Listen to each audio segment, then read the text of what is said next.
il y a quelque chose qui marche très bien lorsqu'on a des puissances, c'est le transformer avec la fonction exponentielle. Parce qu'en fait, on sait que a exposant b, c'est égal à exponentielle b fois ln de a. Ça, on peut le retrouver, on peut même le démontrer très facilement. Partons de ce côté-là. On sait que quand il y a un nombre qui multiplie un logarithme, c'est comme s'il était en puissance à l'intérieur du logarithme.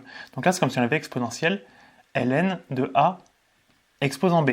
Et on sait que lorsqu'on a un exponentiel qui touche un ln uniquement, et que, par exemple, qu'il n'y a pas un plus à un côté ici, qu'il y a uniquement l'exponentiel et le ln, les deux, ils s'annulent entre eux. Et donc on a directement a puissance b. Donc les deux écritures sont les mêmes, ce qui veut dire qu'on va peut-être pouvoir le tenter. On va donc repartir notre limite de départ. Nous, on va l'écrire sous la forme, la puissance ici, le b en question, c'est le x, donc on a exponentielle x fois ln de 1 plus 1 sur x.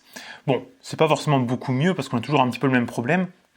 Le ln, le 1 sur x, il vaut pas 0, donc le ln, c'est pas exactement 1, etc. Et donc on a un truc qui vaut quasiment 0 pour le ln de 1 plus 0, et on a un truc qui vaut l'infini. Infini fois 0, ça fait une forme indéterminée, c'est pas beaucoup mieux.